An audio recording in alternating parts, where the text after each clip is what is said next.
Function और data को put करने का फंक्शन। ठीक है, एक ऑब्जेक्ट बनाया अपन ने P। ऑब्जेक्ट का अरे भी बन सकता है, मल्टीपल भी बन सकते हैं। कैसे बनेगा?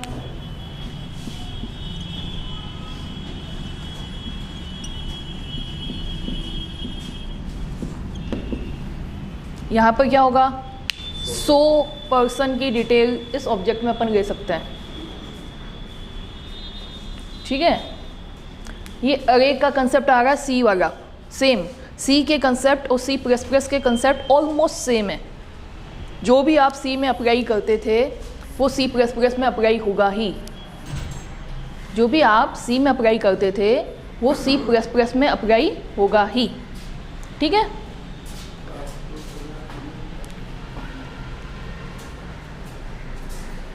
सी में आप क्या करते थे? प्रोग्रामिंग प्रोसीजर ओरिएंटेड प्रोग्रामिंग करते थे आप। सी की प्रोग्रामिंग को क्या कह रहे थे आप? सी की प्रोग्रामिंग को क्या कह रहे थे? Procedure oriented programming. ठीक है, तो सी प्लस प्लस दोनों टाइप की प्रोग्रामिंग को सपोर्ट करता है। किस किस को? प्रोसीजर ओरिएंटेड प्रोग्रामिंग को, और कौन सी programming? Object oriented programming. C plus plus दोनों को सपोर्ट करता है। सी प्लस प्लस में आप दोनों तरीके की प्रोग्रामिंग कर सकते हैं। फर्स्ट इज, ये तो है ही इसमें फीचर,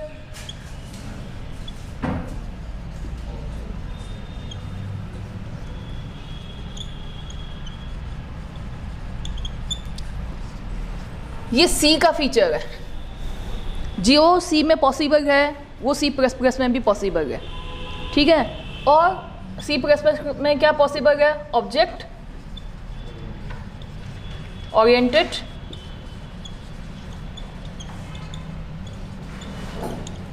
तो अगर इस तरीके का क्वेश्चन आए कि सी प्लस प्लस में क्या पॉसिबल है, तो दोनों चीज़ें पॉसिबल है। क्या क्या पॉसिबल है?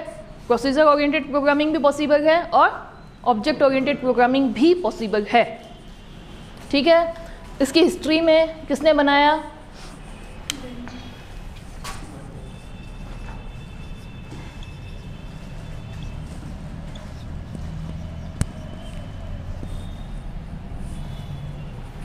बाजार ने स्ट्रॉप,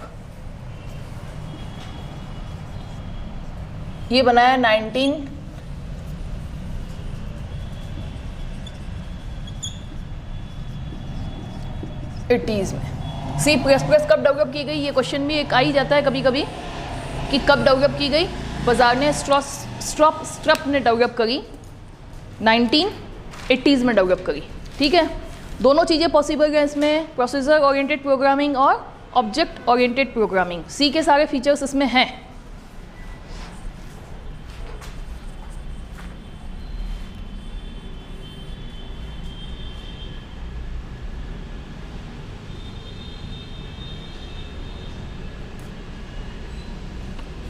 STROUS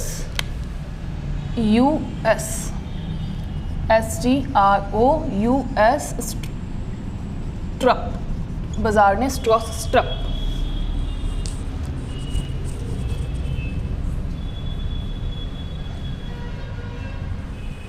ठीक है, ये इसका नाम है। सी किसने डेवलप करी थी? डेनिस रिची ने। सी प्लस प्लस किसने डेवलप करी? बाजार ने स्ट्रप में। सी कब डेवलप हुई? 1972 में। ये कब डेवलप हुई? 1980s अर्ली दिया हुआ है। अर्ली का मतलब कि उस दशक में हुई। 1980s के स्टार्टिंग में हुई। मतलब अगर ये साल गए तो साल के पहले पहले डेवलप हो गई। यूँ अर्ली लिखा हुआ है, मतलब पहले पहले हो गई। ठीक है, ये हो गया। अब ये बताओ, अगर हम कहें क्या सी प्लस प्लस किसको सपोर्ट करता है? प्रोसीजर ओरिएंटेड प्रोग्रामिंग को, ऑब्जेक्ट ओरिएंटेड प्रोग्रामिंग को, procedure oriented programming and object oriented programming दोनों को। तो यहाँ पे आंसर आएगा दोनों को, है ना, दोनों को सपोर्ट करता है। दूसरी चीज़ आप ये ध्यान रखें, जो सी प्लस प्लस है सी का एक्सटेंशन है। सी का एक्सटेंशन है मतलब सी के सारे फीचर्स उसमें हैं। सी लैंग्वेज के जितने भी फीचर मैंने आपको पढ़ाए हैं, सी लैंग्वेज में मैंने जो भी आपको बताया, डेटा टाइप बताए हैं, है ना, वो सारे डेटा टाइप इसमें हैं। और जो डेटा टाइप उसमें है same to same data type इसमें है। ठीक है, इसमें एक रेफरेंस टाइप का डेटा टाइप और आ जाएगा, वो मैं आपको अभी बता दूंगी। यूज़र सारे डेटा टाइप अभी लिख लेंगे अपन। सी के सारे डेटा टाइप हैं इसमें। ठीक है, सी वाले मतलब कैरेक्टर, इंटीजर, फ्लोट, डबल, अरे, फंक्शन, पॉइंटर, जितने भी डेटा टाइप अपन ने सी में पढ़े हैं वो सारे इसमें हैं। स्ट्रक्ट, यूनियन, एनम, वो सारे इसमें हैं सी प्लस प्लस में।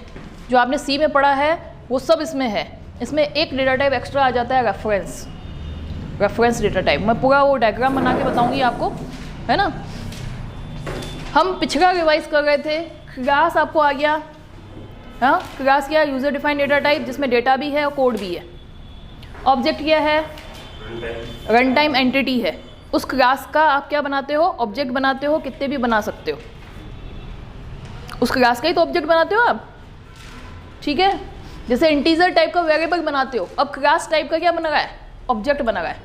इंटीजर टाइप का वेरिएबल नहीं बनाते हैं क्या अपन? Integer a B c d, तो वो क्या इंटीजर टाइप का होता है। ये ऑब्जेक्ट किस टाइप का है? जिस क्लास का अपन ऑब्जेक्ट बनाएंगे उस टाइप का है। ठीक है, डेटा एब्स्ट्रैक्शन में मैंने आपको क्या बताया? जो ज़रूरत होती है हमारे प्रोग्राम के अनुसार, जो आवश्यक होता है, हम वो डेटा इसमें रखते हैं। फिर उसके बाद डेटा एनकैप्सुलाइजेशन में क्या आएगा? बाइंडिंग कर रहे हैं अपन कैप्सूल की तरह। मान लो कि इसमें ये सब कुछ है, डेटा और फंक्शन दोनों हैं, तो इसको क्या कर रहे हैं अपन? कैप्सूल में सब कुछ है, तो एनकैप्सुलाइजेशन कहेंगे इसको। ठीक है, इसको बंद कर रहे हैं अपन, एक तरीके से बाइंड कर रहे हैं। ठीक है, फिर आपका पॉलीमॉर्फिज्म क्या था टॉपिक? हाँ, नाम एक हो, फंक्शन ऐसे बनाए जा सकते हैं जिसका नाम तो सेम दिया जाए लेकिन उसका वर्क अलग अलग हो, तो उसको अपन क्या कहेंगे? पॉलीमॉर्फिज्म। पॉली मतलब बहुत, मॉर्फिज्म मतलब अनेक रूप, हिंदी में जाए तो, है ना। और सी प्लस प्लस की टेक्निकल भाषा में जाए तो एक फंक्शन का नाम तो सेम ले लो आप, लेकिन वो काम अलग अलग तरीके से करता है, तो उसको क्या कहेंगे? उस पॉलीमॉर्फिज्म कहेंगे।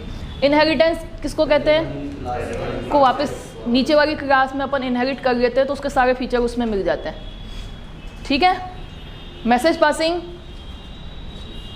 एक ऑब्जेक्ट से दूसरे ऑब्जेक्ट के बीच में फंक्शन के थ्रू मैसेज पास किया जा सकता है, डेटा लिया जा सकता है, शेयर किया जा सकता है मैसेज, है ना। डायनेमिक बाइंडिंग, किस फंक्शन कौन सा कॉल हो, ये रन टाइम पे डिसाइड। डायनेमिक वर्ड आते ही आप क्या करोगे? Run time. जैसे अपन फंक्शन कॉल करते हैं, लेकिन फंक्शन कॉल उसी जो कोडिंग अपन ने करी, उस कोडिंग में, उस फंक्शन कॉल में 3-4 फंक्शन लिखे हुए हैं, उसमें से कौन सा कॉल हो ये रन टाइम पे डिसाइड हो, तो क्या कहेंगे? फंक्शन रन टाइम पे बाइंड हो रहा है, रन टाइम पे जोड़ रहा है कि ये वाला फंक्शन कॉल होगा। ये मैंने सिर्फ रिवीजन के लिए बताया है, और ये क्योंकि इंपॉर्टेंट फीचर्स हैं सी प्लस प्लस के, है ना, ये बार बार आएंगे। ठीक है, ये थ्योरी बाजार ने स्टफ में बनाई 1980s में, AT&T बेल लेबोरेटरीज में, है ना, बेल लेबोरेटरीज में बनी। इसमें दोनों फीचर्स हैं, procedure oriented and object oriented के दोनों फीचर्स हैं। ठीक है, ये थ्योरेटिकल पार्ट कंप्लीट किया अपन ने। कुछ लिखना है क्या आपको? क्या? सी की तो डेरिस रिची ने 1972 में बेल लेबोरेटरीज में।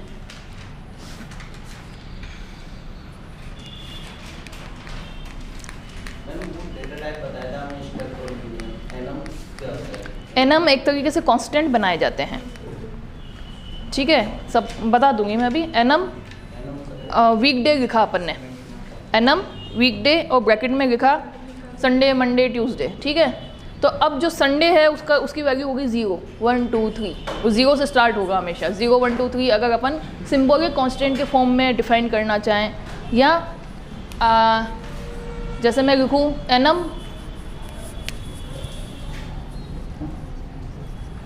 Power of on. ठीक है, ये मैंने डिफाइन किया।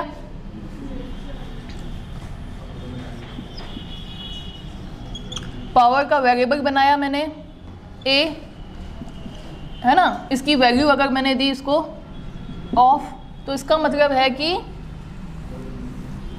0 और 1 होता है इसका इंटरनल मतलब एनम का। कांस्टेंट के फॉर्म में काम में आ गए हैं ये।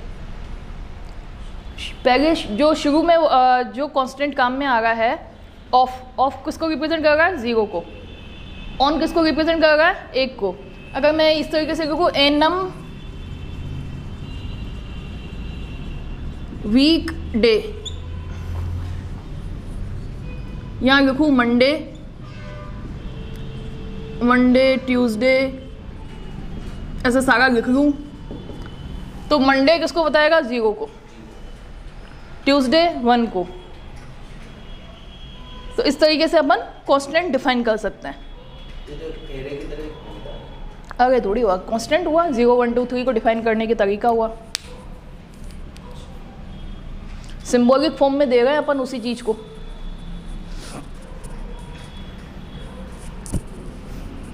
ठीक है, कांस्टेंट डिफाइन 0 1 2 3 देगा, और अपन चाहे तो यूजर डिफाइन भी दे सकते हैं। ऑफ जो पहले दिया हुआ है उसको अगर मैं 2 दूंगी, इक्वल टू 2 लिख दूंगी, तो उसके बाद वाला 3 होगा, उसके बाद वाला 4 होगा। इस तरीके से चलता है अपने आप। तो ये क्या करेगा? 0 1 2 3 से चालू कर देगा। जो भी आप लोगे उसको अपने आप ही 0 1 2 3 कर देगा। फिर उसका वेरिएबल बनाओ, और जो वैल्यू देना चाहते हो ए वेरिएबल की, इनम टाइप का जो वेरिएबल बना आपने, या स्ट्रक्चर टाइप का जैसे वेरिएबल बनाते हो वैसे इनम टाइप का वेरिएबल बनाया, उसको दिया आपने ऑफ, तो उसकी वैल्यू क्या देगा? ये 0। इंटीजर फॉर्म में ये क्या देगा? 0। अपन ऑफ क्यों दिखा रहे हैं? सिर्फ पढ़ने में अच्छा लगे। एनम कांस्टेंट क्यों बनाते हैं अपन? रीडेबिलिटी बढ़ाने के लिए। किसी प्रोग्राम में कांस्टेंट बना दोगे आप एनम टाइप का या वीकडे टाइप का, तो उससे क्या होगा? जैसे मंडे ट्यूसडे है तो पढ़ने में आसान रहेगा। उनकी वैल्यू इंटीजर वैल्यू क्या होगी? 0 1 2 3 4 5, है ना, इस तरीके से चलेगी।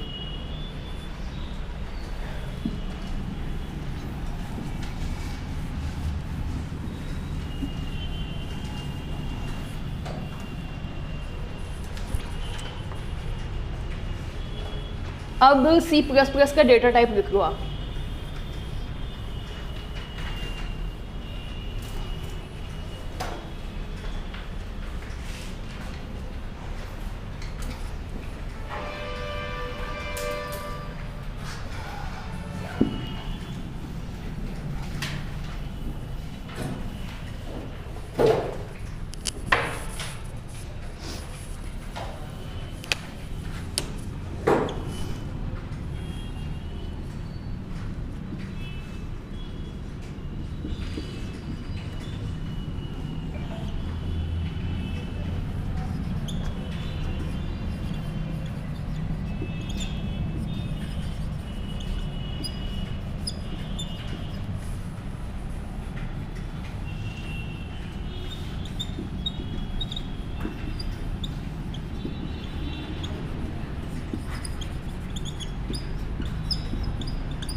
डिराइव्ड करेंगे।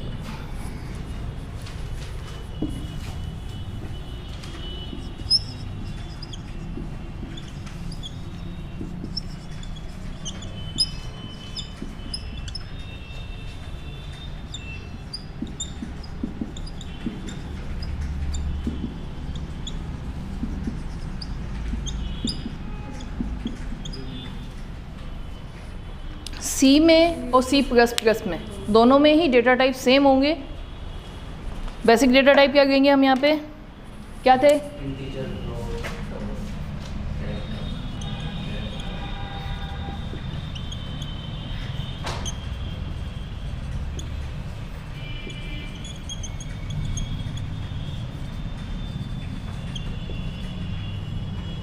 कुछ बुक्स में वॉइड भी दिया हुआ है। वॉइड वैसे फंक्शन का डेटा टाइप होता है ना। जब फंक्शन से कोई वैल्यू रिटर्न नहीं होती है तो अपन वॉइड कहते हैं। डिराइव्ड डेटा टाइप में आपके क्या क्या आ जाएगा?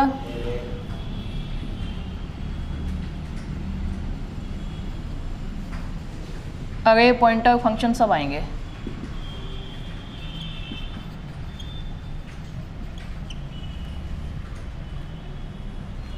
यूजर डिफाइंड डेटा टाइप में क्या आएगा? Struct union annum.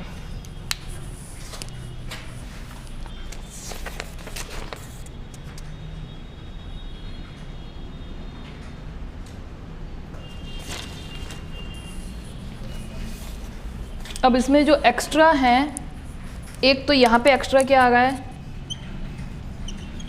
क्लास, और यहाँ पे आ रहा है रेफरेंस। बाकी सब सेम है,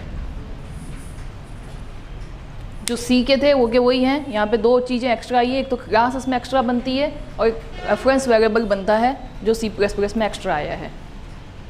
बाकी आपका सी वाला ही सब कुछ है और उसकी रेंज और स्टोरेज वो सेम रहेगी जो सी में थी। इंटीजर की, फ्लोट की, डबल की आपकी रेंज सेम रहेगी। जो कंसेप्ट मैंने आपको उस दिन समझाए थे वो इस पे अप्लाई होंगे।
हो गया यहाँ तक? आगे बढ़ें क्या? अब हम सी प्लस प्लस में छोटे से प्रोग्राम बनाएंगे। ठीक है, कल आपने क्या प्रोग्राम बनाया था? ए प्लस बी का। ये सी प्लस प्लस के हैं और सी प्लस केवल सी में ये दोनों नहीं होते रहते। रेफरेंस और क्लास नहीं होती, बाकी सब होते हैं। और डेटा टाइप की जो रेंज होती है वो सेम टू सेम अप्लाई होगी। इंटीजर की, कैरेक्टर की, वो सेम टू सेम अप्लाई होगी।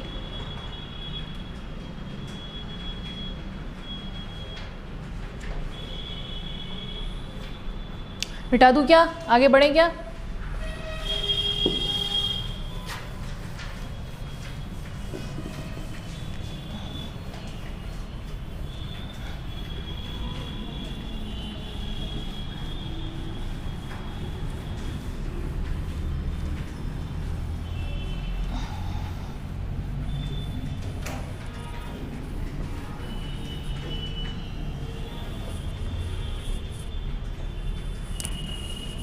सी प्लस प्लस में हमने कल छोटा सा प्रोग्राम बनाया था, उसका एग्जांपल वापस से लेती हूँ।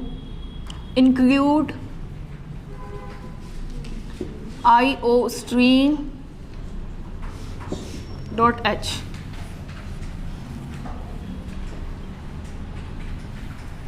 iostream .h फाइल कहाँ काम में आएगी? किसके लिए काम में आएगी? किस पर्पस के लिए? इनपुट आउटपुट जो आप stdio.h किस में करते थे? सी में। सी में क्या करते थे?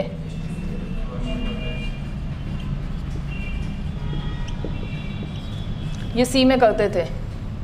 और सी प्लस प्लस में सेम क्या काम करोगे? .h।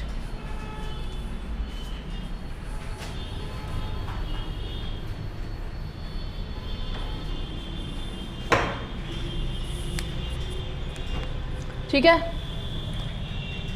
यहाँ सी प्लस प्लस में बाय डिफ़ॉल्ट ये इंटीजर लेता है, इसलिए एंड में आप क्या करोगे,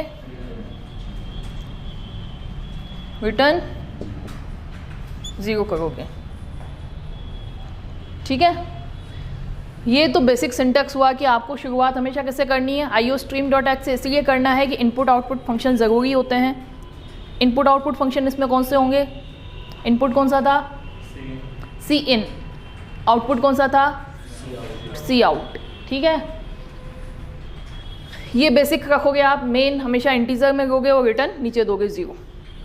अब मैं यहाँ पे लेती हूँ, एक ही वैल्यू मुझे पूछनी है, उसको प्रिंट कराना है। ठीक है,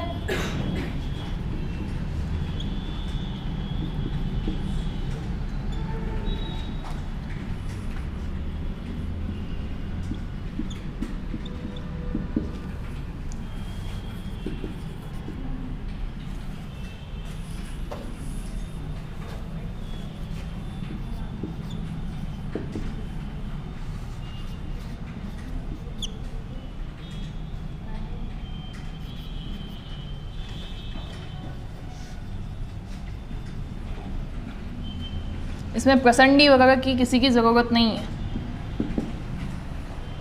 आप कैस्केड करके काम में ले सकते हो। 2 चीज़ें मुझे प्रिंट करवानी है तो मैंने 2 बार ये ऑपरेटर काम में लिया।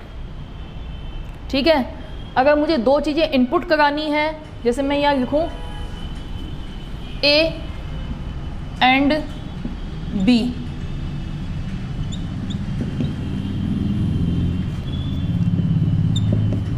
तो मैं यहाँ क्या करूँगी,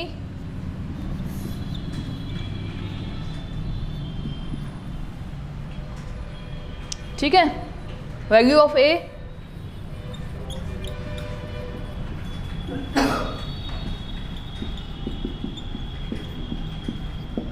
यहाँ तक कोई दिक्कत बीच में सेमीकोलन तो नहीं आएगा? नहीं, कुछ भी नहीं आएगा, है ना।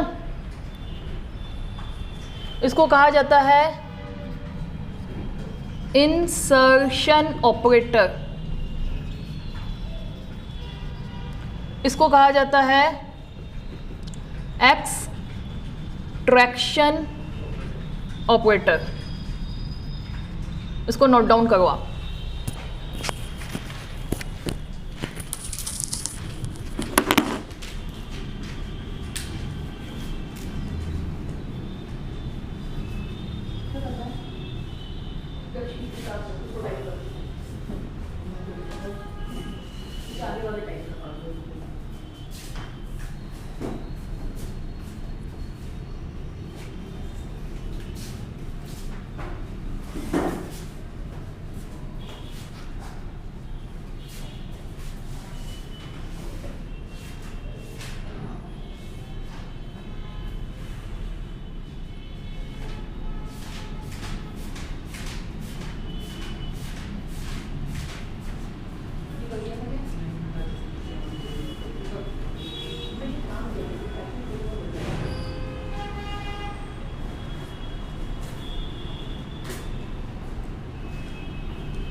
सी में तो इनको शिफ्ट राइट और शिफ्ट किया, हाँ बिल्कुल सही कह रहे हो आप।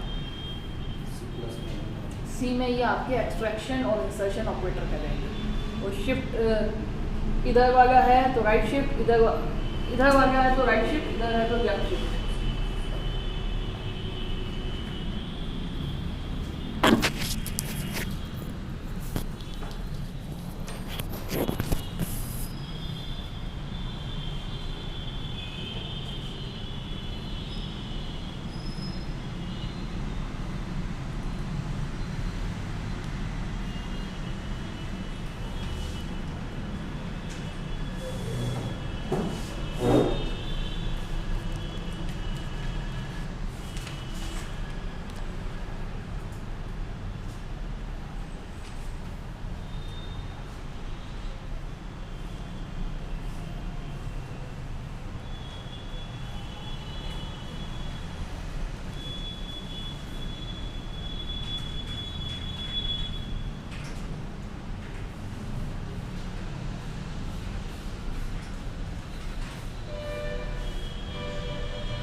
अब नेक्स्ट आप करो, सेल्फ बनाओ एक प्रोग्राम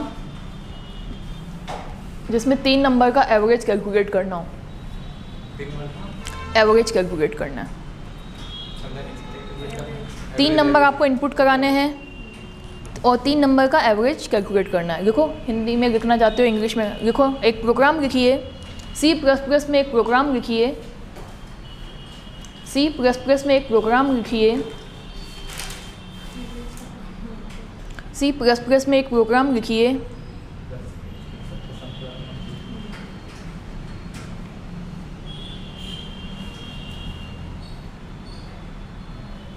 जिसमें 3 नंबर आपको यूज़र से इनपुट कराने हैं। 3 नंबर आपको यूज़र से इनपुट करवाने हैं, उसका एवरेज कैलकुलेट करना है और एवरेज कैलकुलेट करके प्रिंट करवाना है।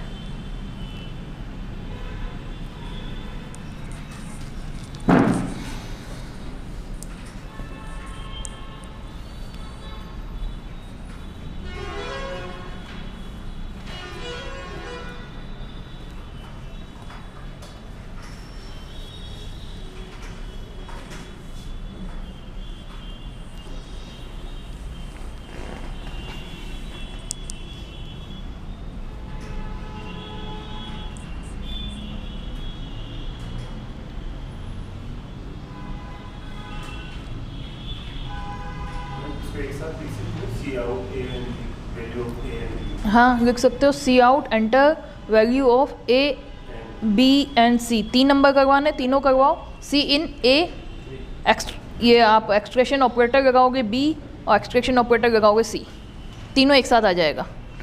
लेकिन कोमा कोमा लगा के नहीं आएगा जैसे सी में आता था। स्कैनफ में कोमा लगा के आता था।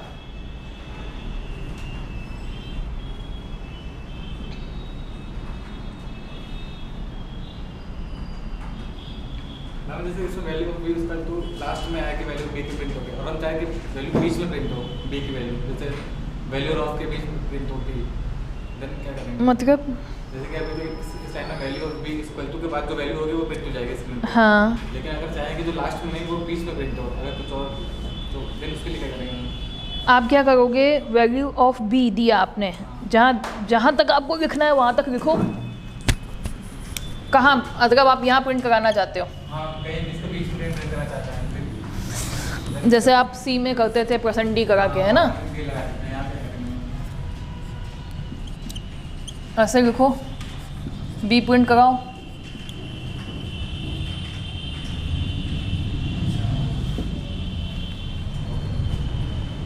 ठीक है, उसको टुकड़ों में गो और ये बीच में प्रिंट करा दो। और यहाँ पे न्यू लाइन स्लैश एन की जगह यहाँ क्या लगता है, ENDL। जब भी आपको नई लाइन में जाना है तो ENDL लगाओगे।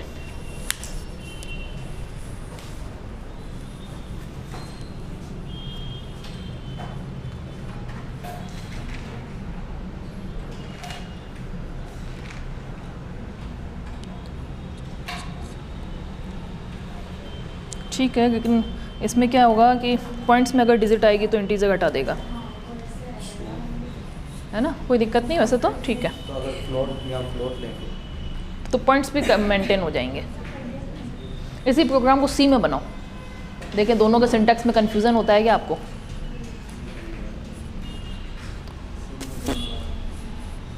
दोनों के सिंटैक्स एक साथ याद होने चाहिए।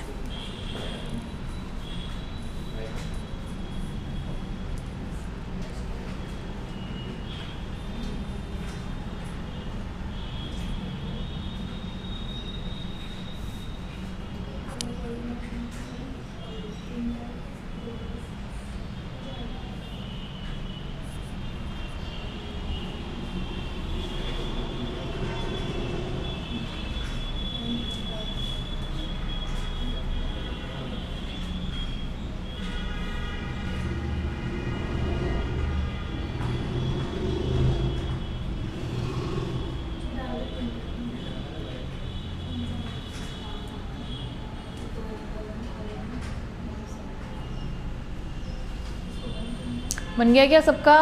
दिखाओ आपने क्या बनाया। देख देख के बनाना है अपने को, कोई टेंशन नहीं लेनी।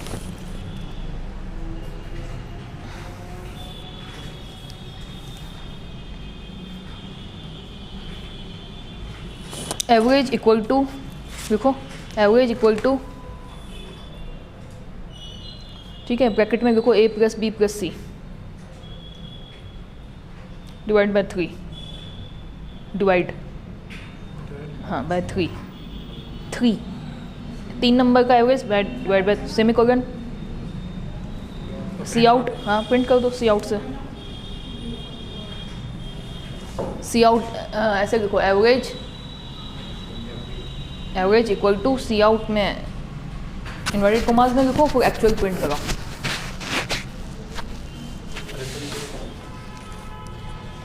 एवरेज कराया, ये लिखोगे ये आ जाएगा। अब एवरेज के अंदर जो आंसर है ये वाला एवरेज यहीं पे ले लो। वैसे आप चाहो तो नीचे भी ले सकते हो, जैसे मैंने ये लिया, आप चाहो तो यहाँ पे भी ले सकते हो, ठीक है। अगर आपने यहाँ सेमीकोलन लगा दिया तो उसको काटो, ये भी चल जाएगा, ये भी चल जाएगा। Value of A, value of B, ये तो प्रिंट हुआ ए बी सी। एवरेज का कैलकुलेट किया, एवरेज वेरिएबल भी नहीं लिया आपने, एक एक्स्ट्रा वेरिएबल भी तो चाहिए। ए प्लस बी प्लस सी, अब इसको प्रिंट कराओगे, यहाँ दे दो सी आउट, यहाँ लाइन में लिख दो। सेमीकोलन के बाद आप आगे भी लिखो तो गलती नहीं है।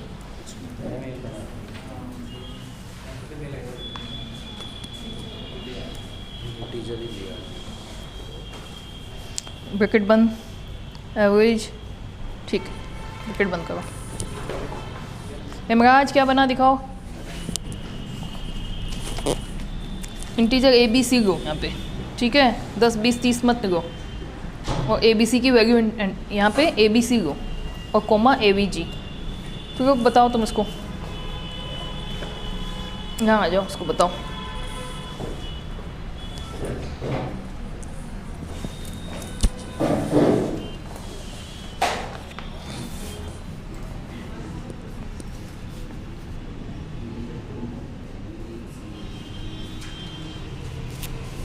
बन गया, आपका भी बन गया।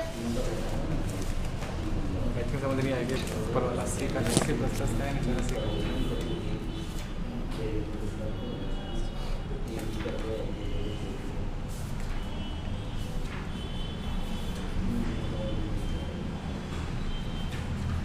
ठीक है, ठीक है, ये सिंटैक्स समझ में आ गए हैं सी प्लस प्लस में कैसे काम कर रहा है।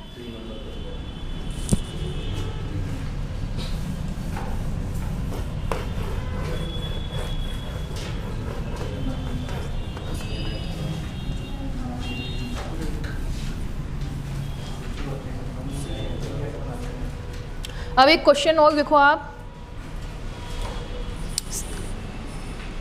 सी प्लस प्लस में एक प्रोग्राम बनाएं, सी प्लस प्लस में एक प्रोग्राम बनाएं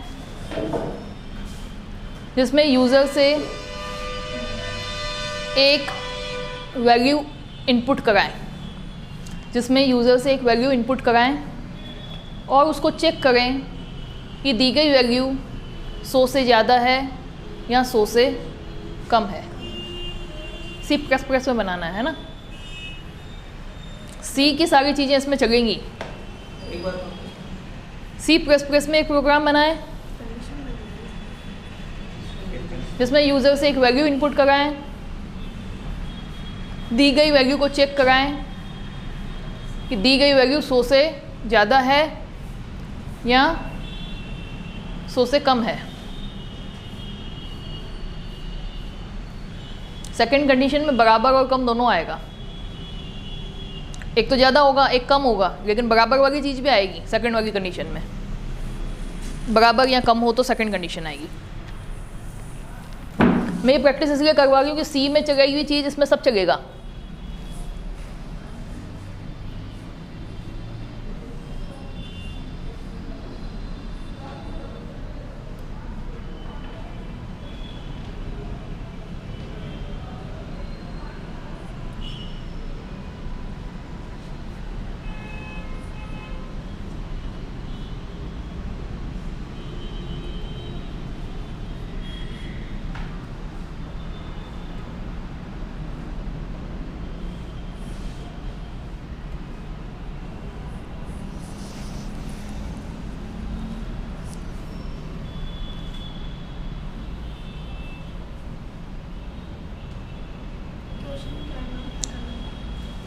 सी प्लस प्लस में एक प्रोग्राम बनाएं जिसमें यूज़र से एक इनपुट वैल्यू कराएं, है ना, और उस वैल्यू को चेक कराएं कि वो वैल्यू 100 से ज़्यादा है या 100 के बराबर या कम हो।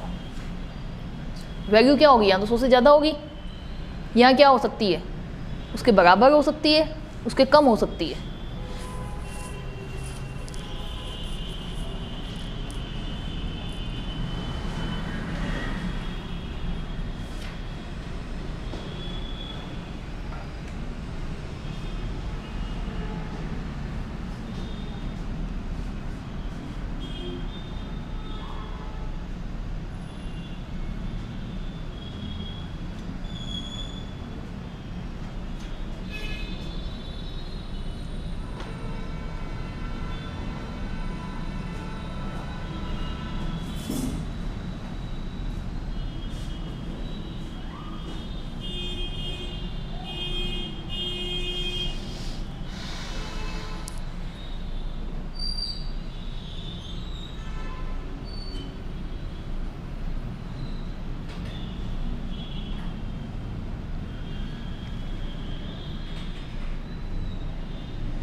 सी लैंग्वेज भूलते जा रहे हो क्या आप लोग?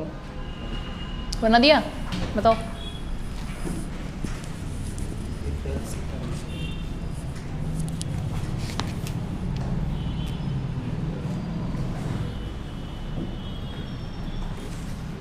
ये ग्रेटर देन का साइन है, लेस देन थोड़ी लिखोगे फिर।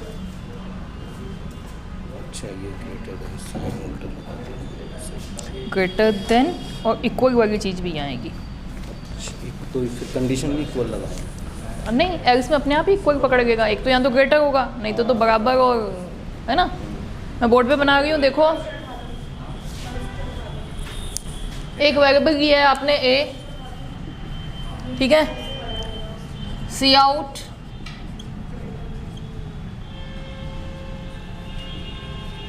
एंटर द वैल्यू,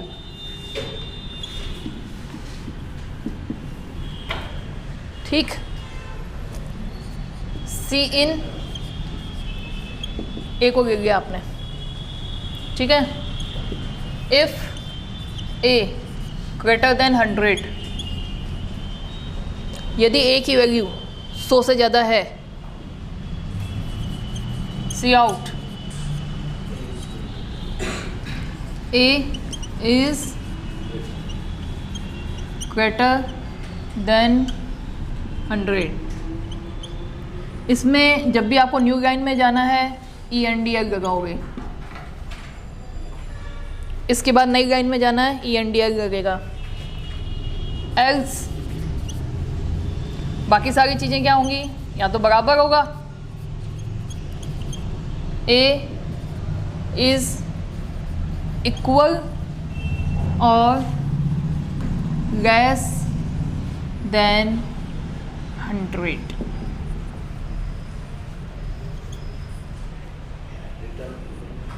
रिटर्न 0 करा दो।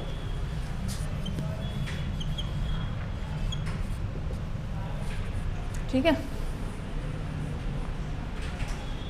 जो क्वेश्चन लिखा उसका आंसर ये नोट डाउन करो आप।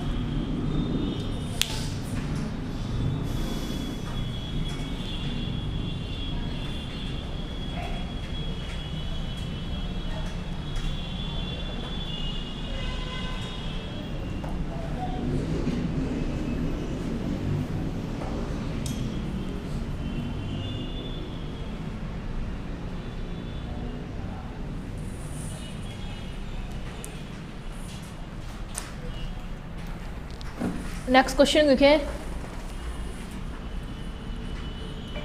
C++ में एक प्रोग्राम बनाएं जिसमें 3 नंबर यूज़र से इनपुट करवाए जाएं,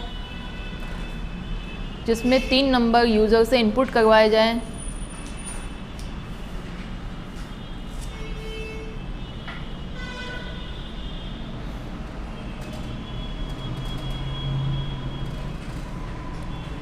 और 3 नंबर का सम कैलकुलेट किया जाए। सम कैलकुलेट करने के लिए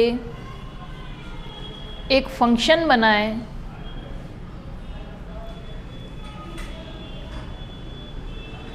और फंक्शन के द्वारा ही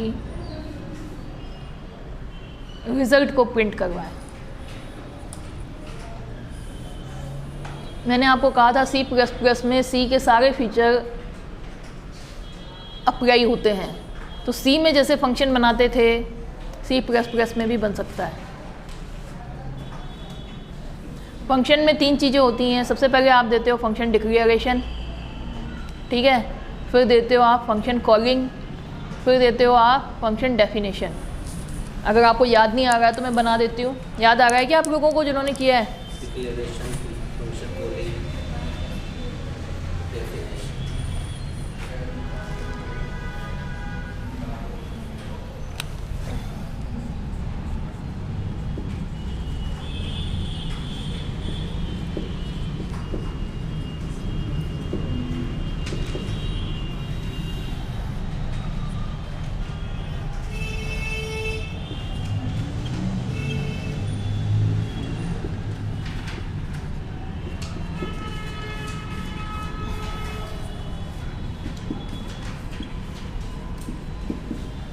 ये क्या है? फंक्शन डिक्लेरेशन, ठीक है।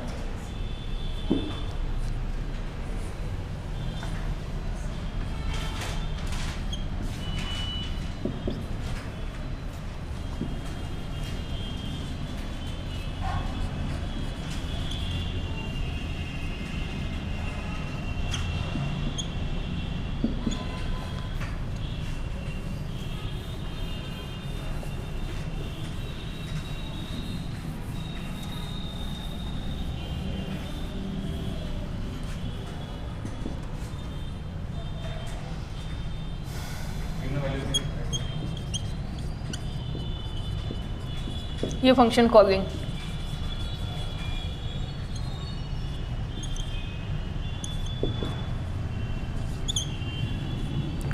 फंक्शन की डेफिनेशन में हम 3 वैल्यू भेजेंगे और वहीं आंसर प्रिंट करा देंगे।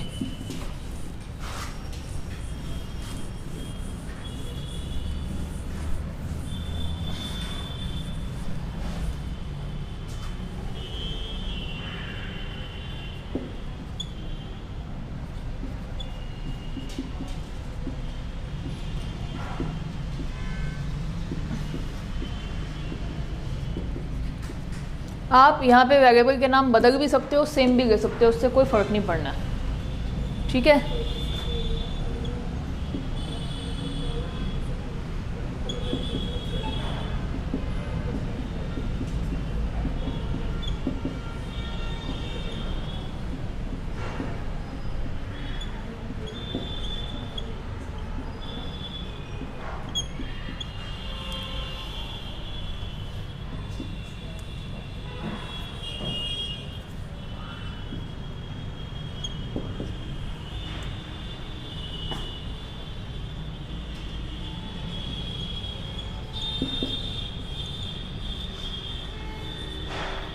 सी में बनाते थे अपन ऐसा फंक्शन, ये C++ में भी अलाउ है। मैंने आपको बताया कि C++ सी के सारे फीचर्स को अलाउ करता है, साथ ही इसमें ऑब्जेक्ट ओरिएंटेड प्रोग्रामिंग भी होती है। पहले अपन क्या कर रहे थे, प्रैक्टिस कर रहे हैं कि C++ में सेम प्रोग्राम जो हमने सी में बनाया कैसे बनेंगे। फिर अब नेक्स्ट आ जाऊँगी मैं क्लास के थ्रू प्रोग्राम कैसे बनेंगे, इसकी प्रैक्टिस कर लो थोड़ी सी, ताकि आप दोनों सेम प्रोग्राम एक ही है, उसके बाद शुरुआत से लेकर ये एंड तक चलेगा। ये फंक्शन डिक्लेरेशन है।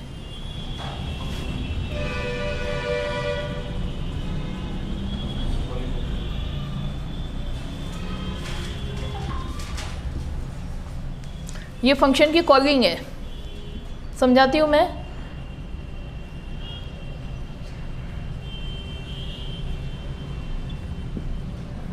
ठीक है, ये फंक्शन की डेफिनेशन है। फंक्शन कॉल तो बाद में करते हैं ना, फिर उसके बाद ना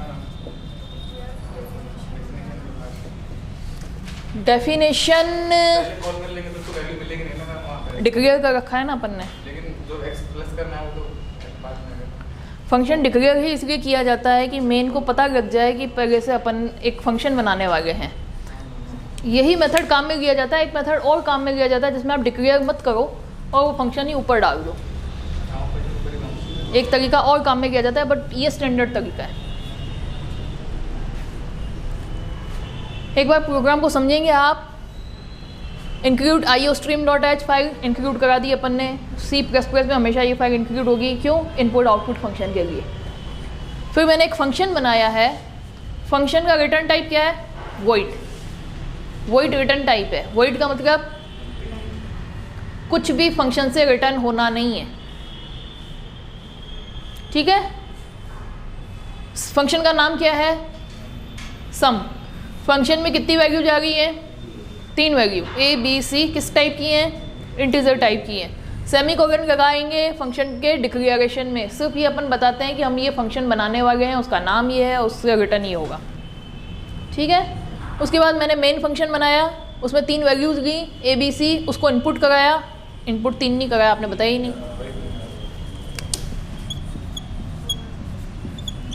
3 वैल्यू इनपुट करा दी। A, B, C में 3 वैल्यू चली गई। A, B, C यहाँ फंक्शन कॉल होगा। आप ध्यान दें, यहाँ मैंने इंटीजर नहीं लिखा है, ये एक्चुअल वैल्यू जाएगी। किस में जाएगी? उधर देखो कहाँ जाएगी। ये वैल्यू कहाँ गई? एक्स वाई जेड में गई। A, B, C की जो वैल्यू थी वो कहाँ गई? एक्स वाई जेड में गई। आप चाहो तो एक्स वाई जेड लो, आप चाहो तो A, B, C लो, आप चाहो तो कुछ और लो। यहाँ पे ये वैल्यू इसमें कॉपी होती है। ठीक है। जब वैल्यू कॉपी होती है तो इस फंक्शन को क्या कहा जाता है? Call by value. जब एड्रेस भेजते हैं किसी वेरिएबल की तो उसको कहा जाता है कॉल बाय रेफरेंस। ठीक है।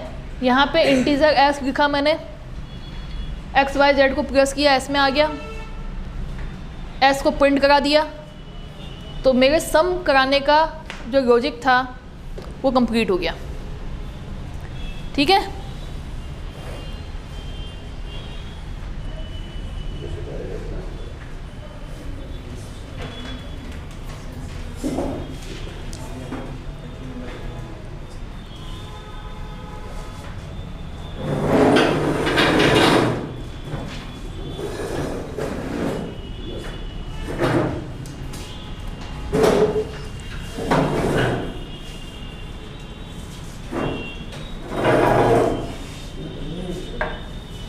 अब यही प्रोग्राम आप बनाएंगे जिसमें आप ये करोगे कि रिटर्न कराओगे वैल्यू को और प्रिंट यहाँ कराओगे।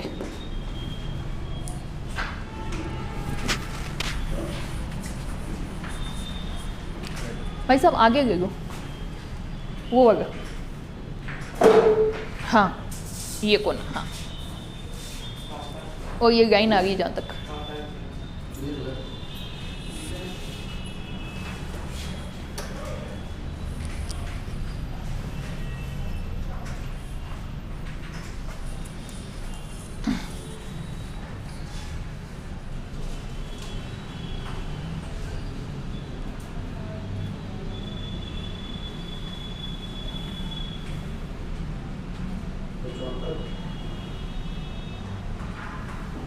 इसमें रिटर्न नहीं लेना उसको, क्या रिटर्न नहीं लेना अगले प्रोग्राम, रिटर्न लेना है आपको। यहाँ एक वेरिएबल और बनाओगे, कोमा करके एस बना लो, ठीक है, एस में रिटर्न कराओ और यहाँ प्रिंट कराओ।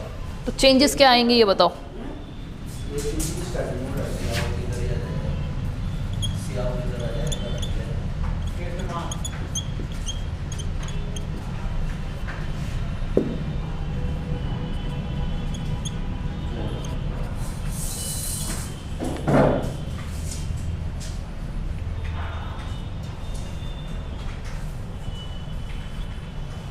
ठीक है, अब वहाँ क्या करोगे, एक तो यहाँ पे भी इंटीजर आएगा। जब आप रिटर्न करवाओगे, आंसर रिटर्न होके किसमें आएगा, एस में, एस को प्रिंट कराओगे। यहाँ क्या करोगे, रिटर्न इंटीजर टाइप, प्रिंट यहाँ नहीं करवाओगे आप, प्रिंट वहाँ पे हो रहा है। और यहाँ पे क्या किया आपने, कैलकुलेशन करी, एस को रिटर्न कराया, किस में आया, इस एस में आया। इसको एस रो, एक्स रो, कुछ भी कह सकते हो, जो वहाँ लेंगे वही यहाँ। है ना। नहीं नहीं, कुछ भी कह सकते हो। यहाँ आप, यहाँ ये बाउंडेशन है कि यहाँ मैंने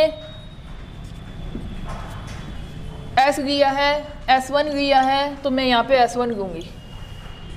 यहाँ मैंने S लिया है तो यहाँ मुझे, यहाँ जो S है वो किस में कॉपी हो जाएगा, S1 में कॉपी हो जाएगा। वो वहाँ से रिटर्न होगा, कॉपी किस में होगा, S1 में।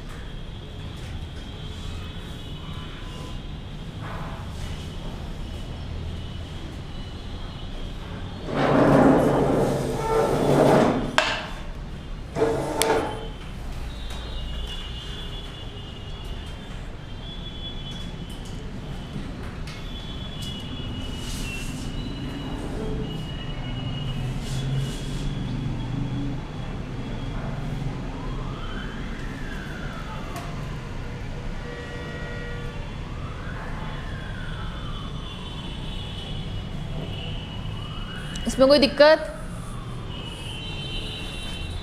तो सी के सारे प्रोग्राम C++ में बन सकते हैं, ये तो आपको क्लियर हो गया। अब आगे बढ़ते हैं कि क्लास और ऑब्जेक्ट से प्रोग्राम कैसे बनते हैं C++ में। ठीक है, अपन ने क्लास बनाई थी ना, पर्सन, और उसमें फंक्शन बनाए थे। क्लास और ऑब्जेक्ट से प्रोग्रामिंग अब कैसे करनी है वो सीखना है अपने को।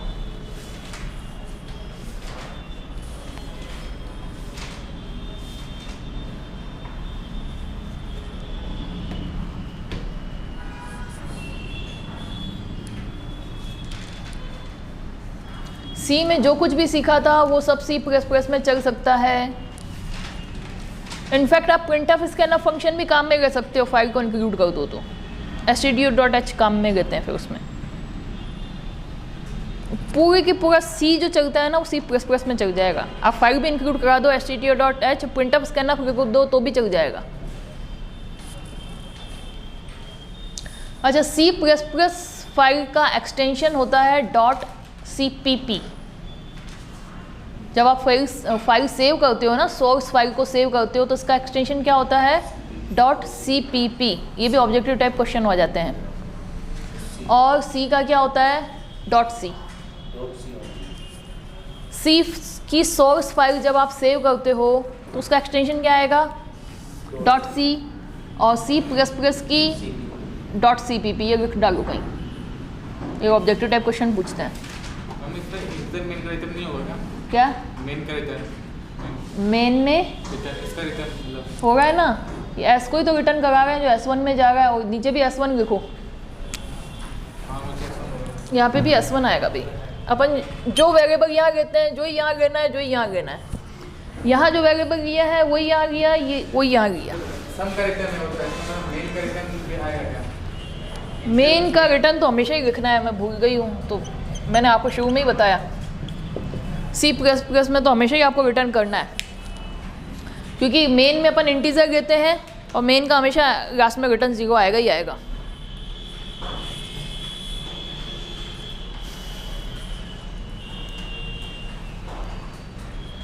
C सोर्स फाइल का एक टॉपिक लिख लो। C सोर्स फाइल का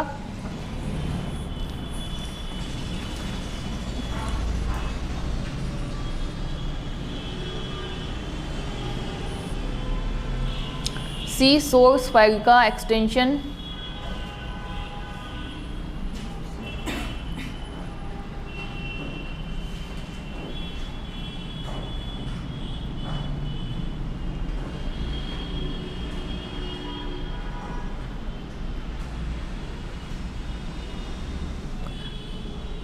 .c होगा।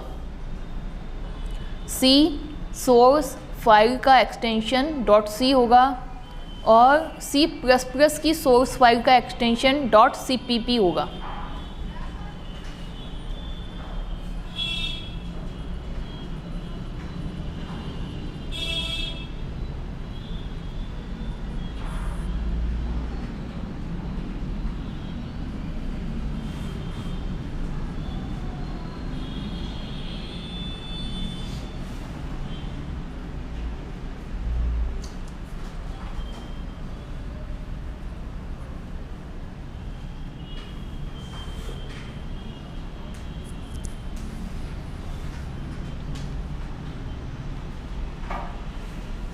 कैपिटल और स्मॉल का भी फर्क है। किसका?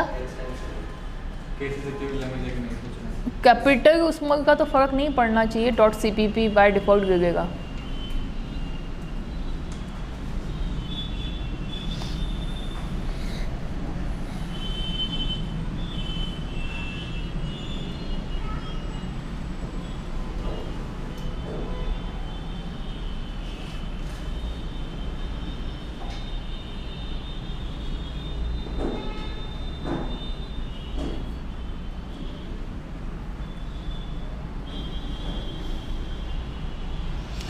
ये सारी चीज़ें वैसे स्मॉल में लेता है बाय डिफ़ॉल्ट।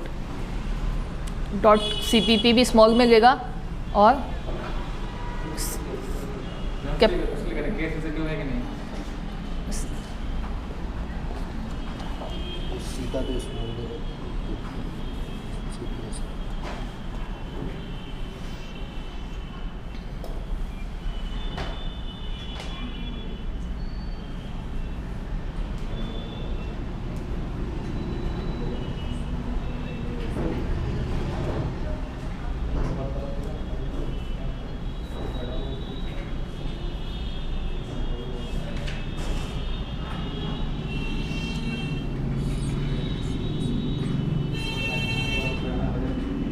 ये स्मॉल भी आ गया देखो। कुछ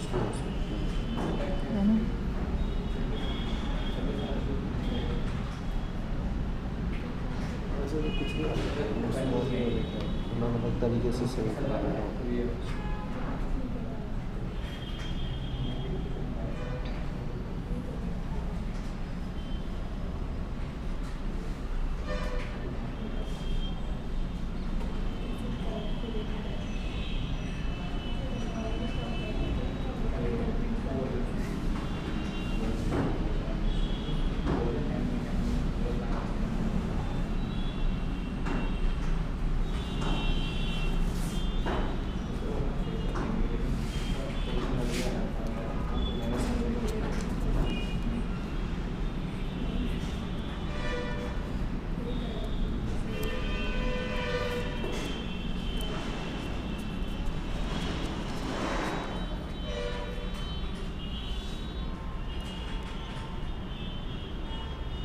कैपिटल स्मॉल का फ़र्क नहीं पड़ना चाहिए इसमें नाम में। हाँ वही करता है वो, तो कई बार अलग अलग तरीके से सेव करा लेते हैं ना, है ना। फाइल के नाम में और डिटेल में अपन ढूंढ लेंगे।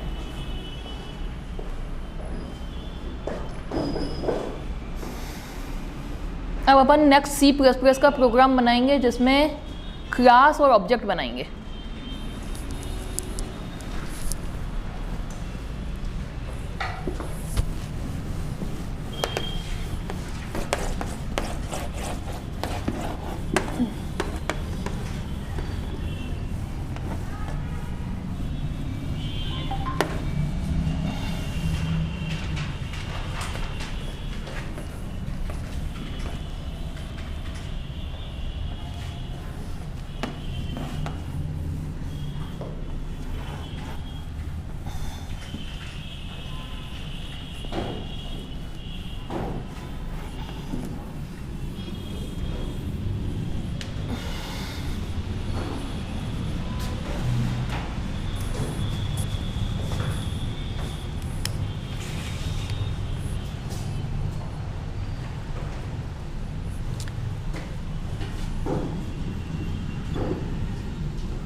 सी के अंदर और सी प्लस प्लस के अंदर प्रोग्रामिंग में कैपिटल स्मॉल का फ़र्क पड़ेगा, हमेशा पड़ेगा, इस चीज़ का तो ध्यान रखो आप। कैपिटल एस लिखा है सम में तो और स्मॉल एस ये समान नहीं माने जाएंगे, ठीक है।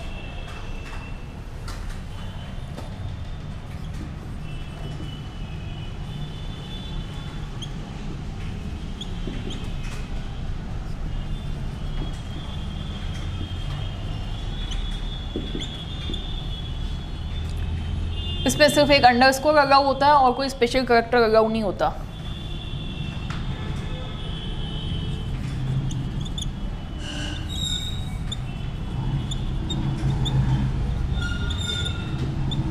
ये मैंने क्लास बनाई है,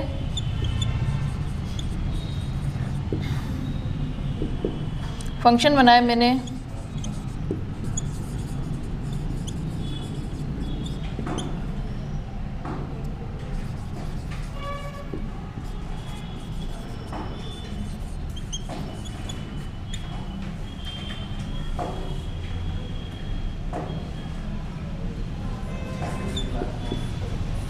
ये क्लास की डेफिनेशन ख़त्म, ठीक है। अब आप इस फंक्शन की डेफिनेशन दोगे।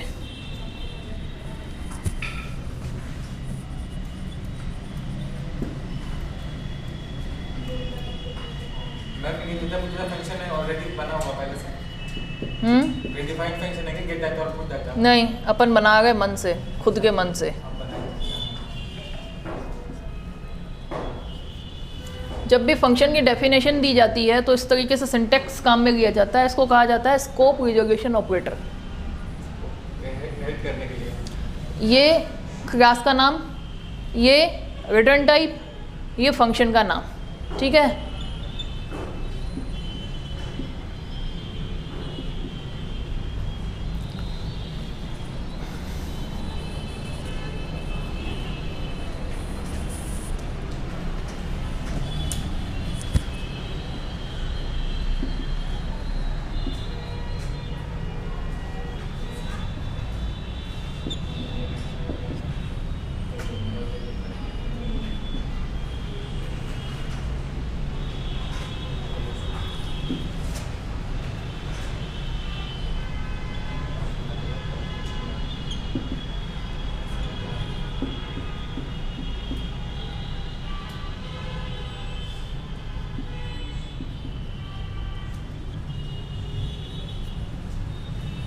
सी प्लस प्लस में एक्चुअल प्रोग्रामिंग ऐसे होती है, क्लास बनेगा, क्लास के फंक्शन बनेंगे, फिर मेन में ऑब्जेक्ट बनेगा, ऑब्जेक्ट से फंक्शन कॉल होंगे। अभी तो हमने सी प्लस प्लस के बेसिक्स पढ़े थे कि सी आउट कैसे होगा, सी इन कैसे होगा, है ना।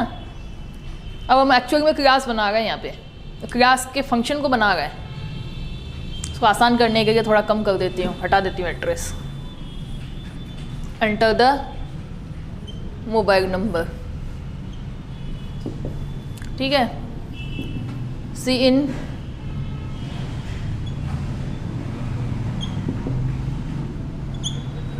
दूसरा फंक्शन कौन सा है, वॉइड, इसका रिटर्न टाइप पर्सन, इसकी class, scope resolution operator, put data, c out,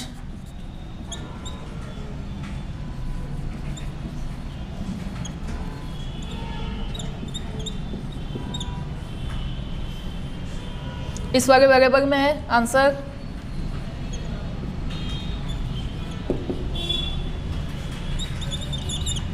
next line में चाहिए ई एन डी एल लगाओ।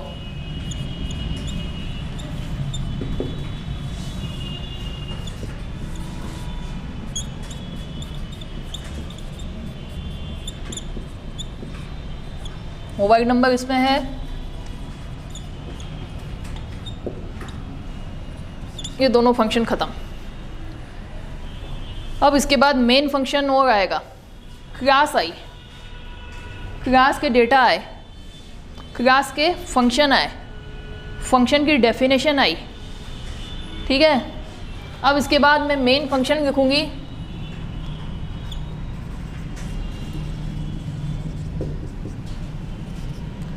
Person P, P dot gate data, ये फंक्शन की कॉलिंग हुई। P ऑब्जेक्ट का जो फंक्शन है गेट डेटा, ये कॉल हो, क्या करेगा कॉल होके, वो जो उसमें लिखा हुआ है। ये पब्लिक है, पब्लिक मतलब मेन में कॉल हो सकता है। ये बाय डिफ़ॉल्ट प्राइवेट है, मेन में आप डायरेक्ट आधार नंबर और मोबाइल को नहीं ले सकते, ठीक है। P dot put data, written first number ये लिखोगे, सेकंड नंबर ये लिखोगे, थर्ड नंबर ये लिखोगे, मतलब पहले ये चला, उसके बाद ये चला, उसके बाद ये आएगा, तब जाके C++ का प्रोग्राम बनेगा। क्या क्या क्या होगा इसमें, एक ऑब्जेक्ट बनाया है जिसमें क्या है, आधार नंबर है और मोबाइल नंबर है। दो फंक्शन बनाए हैं जो इनको पूछ रहा है, डेटा को पूछ रहा है और क्या करा रहा है, प्रिंट भी करा रहा है। तो एक फंक्शन बनाया अपन ने, person get data enter the Aadhaar number, सीन आधार नंबर लिया अपन ने, enter the mobile number, mobile number enter करा गया, किसमें, मोबाइल नंबर में चला गया। वॉइड पर्सन पुट डेटा लिया अपन ने, आधार नंबर को प्रिंट करा दिया, मोबाइल नंबर को प्रिंट करा दिया। ये तो वही डेफिनेशन, लेकिन ये कब काम करेगी, जब आप उसको कॉल करोगे। मेन फंक्शन में जाओगे, पर्सन P एक ऑब्जेक्ट बनाया, P का गेट डेटा किया आपने और P से पुट डेटा किया, तो P एक ऑब्जेक्ट का डेटा पूछा जाएगा, P एक ऑब्जेक्ट का डेटा को प्रिंट कराया जाएगा। P एक हो सकता है, दो हो सकते हैं, तो P1 लो, P2 लो, बहुत सारे ले सकते हो आप। ये बहुत सिंपलेस्ट प्रोग्राम बनाया है मैंने। फंक्शन को अगर आप पब्लिक डिफाइन नहीं करते हो तो ये मेन में कॉल भी नहीं होगा। ये अगर कॉल नहीं होगा तो ना तो आपका डेटा गेट होना है ना पुट होना है। पब्लिक लिखना ज़रूरी है, पब्लिक है तो ही मेन में कॉल होगा। एक बार प्रैक्टिस करो, उसकी अपन खूब प्रैक्टिस करेंगे आज। C++ की आदत हो जाएगी आपको। फिर पहले C मैंने इसलिए रिवाइज करवाया था कि आपको C भूल गए हो तो उसको रिवाइज कर लो।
कहाँ पे?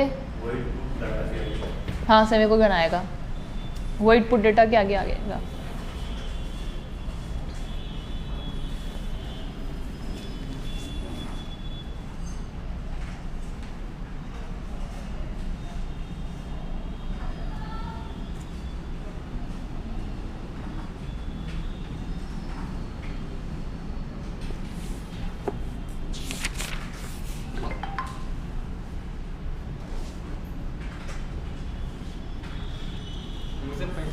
वहाँ पे डिफाइन किया गया था वॉइड पर्सन है, कहाँ पे? मतलब वहीं पे फंक्शन बनाया गया है। इससे पहले तो सबसे पहले तो अपन ने क्लास बनाई, हाँ। क्लास के नीचे फंक्शन बनाया, फंक्शन यहाँ बनाया, क्लास के नीचे चलो। आप तो कॉपी में लिखोगे तो ऐसे चलेगा ना, नीचे चलेगा ना। वहाँ पर डिफाइन कर दिया, वहाँ पर कॉल कर दिया। फिर फंक्शन के नीचे मेन फंक्शन आएगा, फंक्शन की डेफिनेशन के बाद मेन फंक्शन सबसे लास्ट में आ रहा है।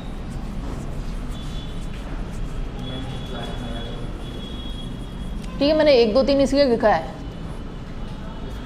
सबसे पहले ये लिखोगे, फिर ये लिखोगे, फिर आप ये लिखोगे।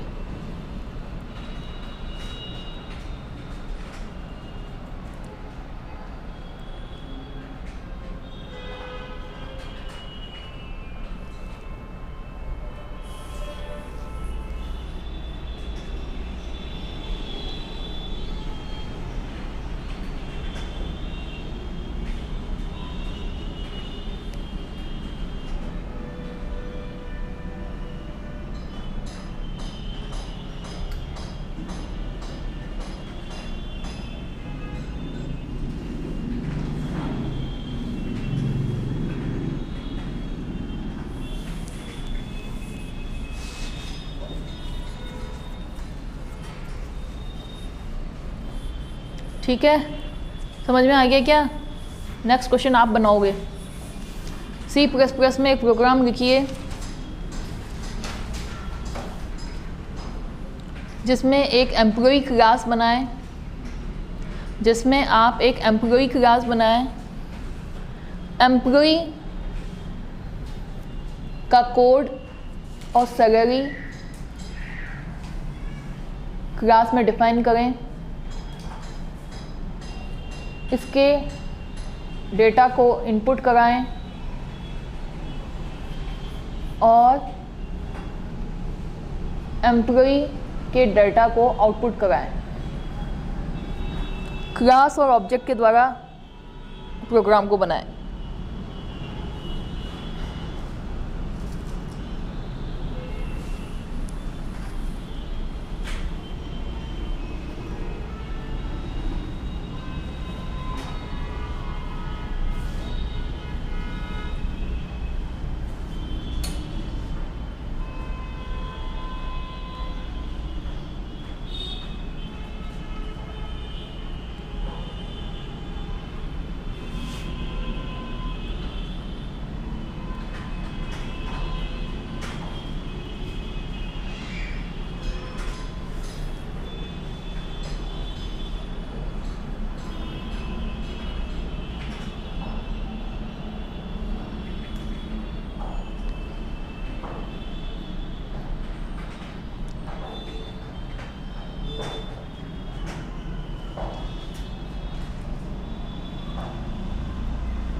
सबसे पहले जो मैंने लिखा है इंक्लूड IOStream.h की जगह आप ये लिखें, फिर लिखें क्लास एम्प्लॉई, फिर उसका कौन सा डेटा है एम्प्लॉई कोड, फिर उसका कौन सा डेटा है सैलरी। सेम फंक्शन बनेंगे गेट डेटा और पुट डेटा, सेम ही तो बनेगा प्रोग्राम।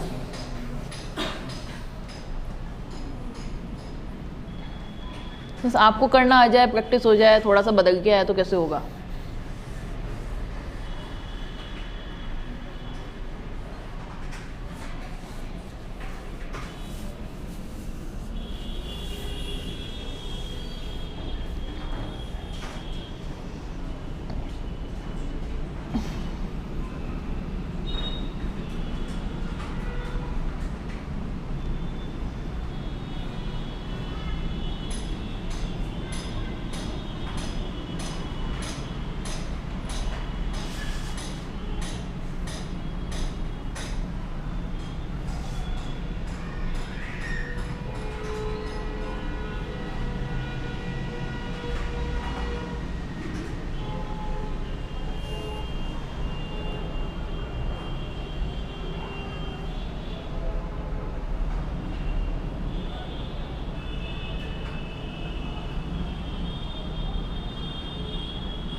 बनाया देखो।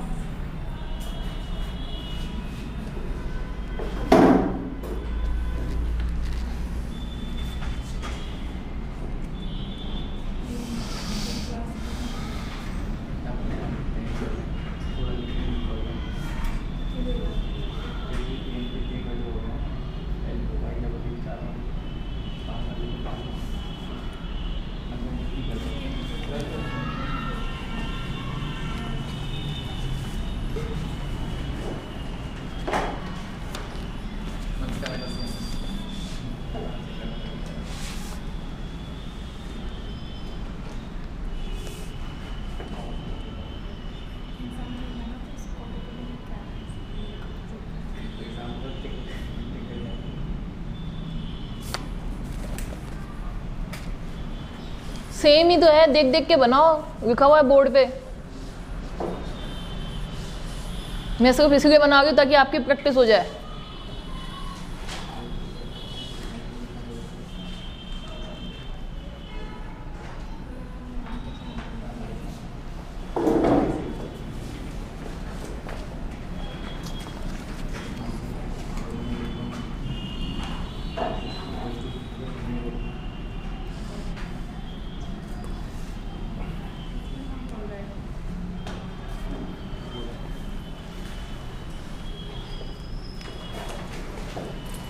हम C++ भी उसी करते हैं ना।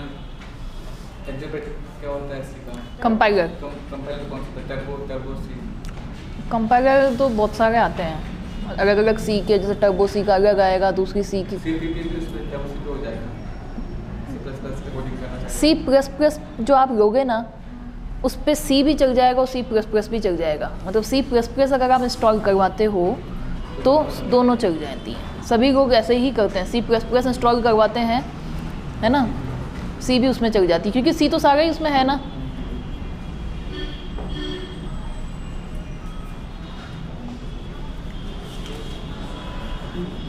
हो गया क्या आपका?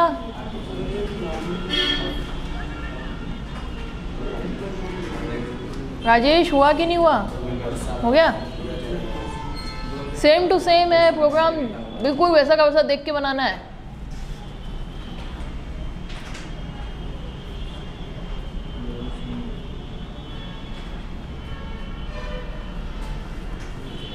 ये जो गेट डेटा लिखा हुआ है, इसमें जब हम आर्ग्यूमेंट नहीं भेजते हैं, ठीक है, और अपन ने कुछ नहीं लिखा है, तो बाय डिफ़ॉल्ट क्या होता है, वॉइड होता है। और वॉइड लिख भी दो तब भी कोई दिक्कत नहीं है, इसमें लिख भी सकते हो आप, वॉइड पर्सन गेट, अंदर ब्रैकेट में भी वॉइड लिख सकते हो। ऐसे मेन में भी लिख सकते हो, इंटीजर मेन और ब्रैकेट में वॉइड लिख सकते हो, फ़र्क ही नहीं है, ये दोनों सेम है।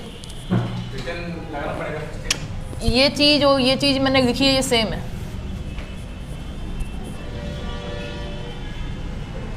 ये सेम है, ये लिखूँ या नहीं लिखूँ, बाय डिफ़ॉल्ट वॉइड माना जाता है, ठीक है।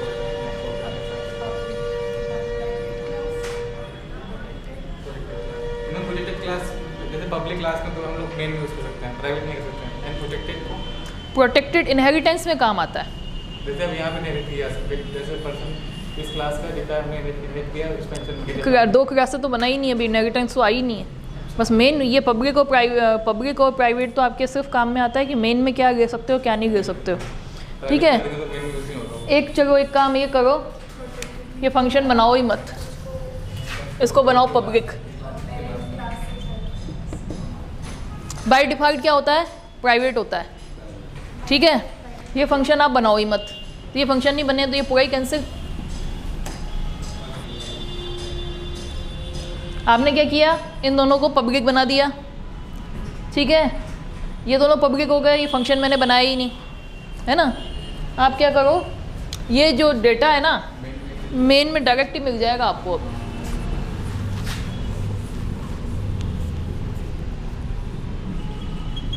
सी आउट एंटर आधार सेमीकोलन सी इन, यहाँ लिखोगे आप पी डॉट आधार,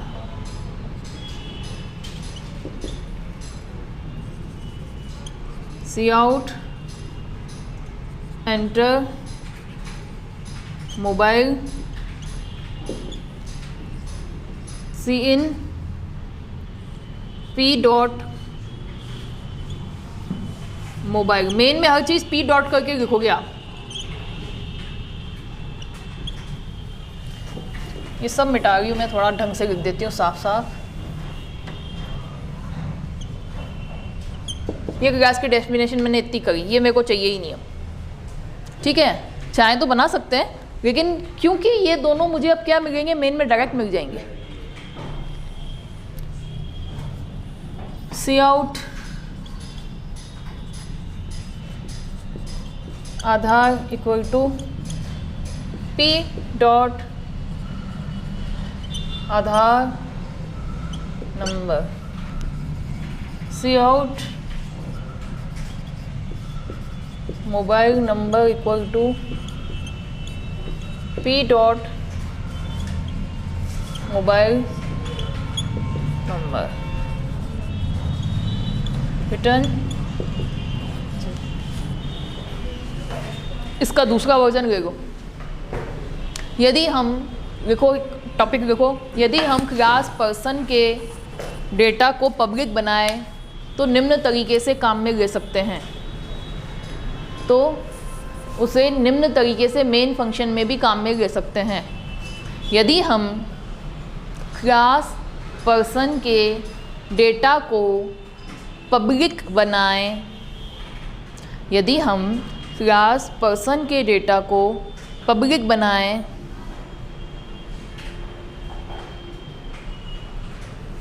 तो उसे हम मेन फंक्शन में निम्न तरीके से काम में ले सकते हैं।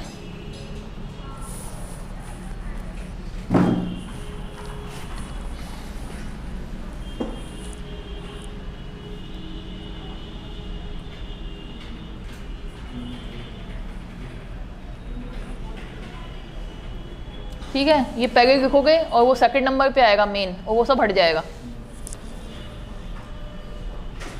एंटर आधार P dot Aadhaar number. P small लिखा है तो स्मॉल लिखना है, कैपिटल लिखा है तो कैपिटल लिखना है। केस सेंसिटिव होता है, सी के प्रोग्राम सारे केस सेंसिटिव होते हैं। क्लास का सी कैपिटल आएगा?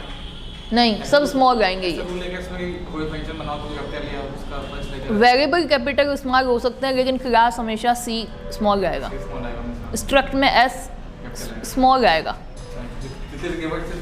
हाँ, सब स्मॉल चलता है कि मेन एम स्मॉल, स्ट्रक्ट का एस स्मॉल, क्लास का सी स्मॉल।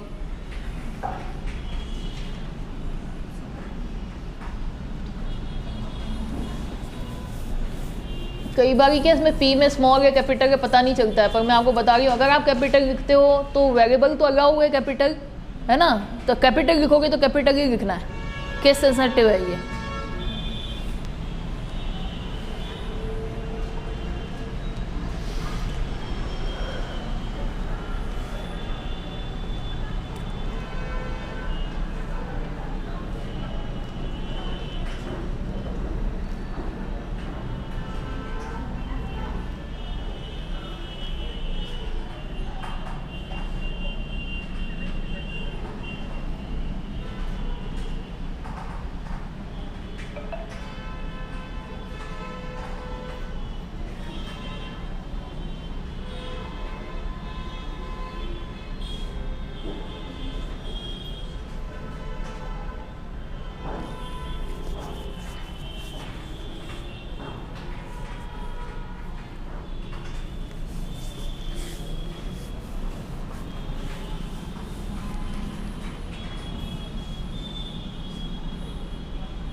इसमें थ्योरी आप लिखें अगर कंप्लीट कर लिया हो तो।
हो गया ये कंप्लीट। इसमें एक चीज़ लिखें, जब क्लास में प्राइवेट या पब्लिक डिफाइन नहीं किया जाता है तो by default private members by default private होते हैं।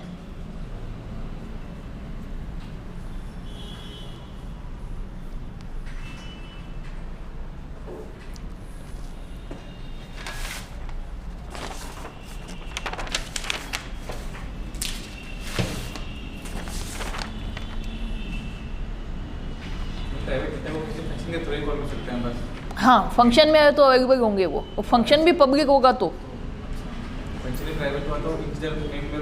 हाँ, मेन फंक्शन भी, फंक्शन को पहले कॉल करो और फंक्शन के अंदर मेंबर मिल जाएगा, डेटा मिल जाएगा। आपने क्या लिखा, बाय डिफ़ॉल्ट क्लास के मेंबर क्या होते हैं, प्राइवेट होते हैं। C++ में जहाँ आपने क्लास लिखी है ना, वहाँ इस जगह पे आप स्ट्रक्ट भी बना सकते हैं, स्ट्रक्चर भी बना सकते हैं। क्लास और स्ट्रक्चर सेम होता है C++ में, ठीक है। C++ में क्लास और स्ट्रक्चर के फीचर सेम होते हैं।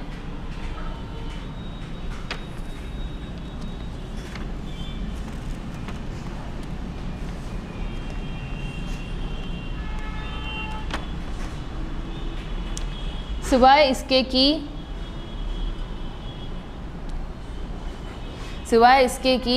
क्लास के मेंबर बाय डिफ़ॉल्ट प्राइवेट होंगे, सिवाय इसके कि क्लास के मेंबर बाय डिफ़ॉल्ट C++ में क्लास और स्ट्रक्चर के फीचर समान होते हैं।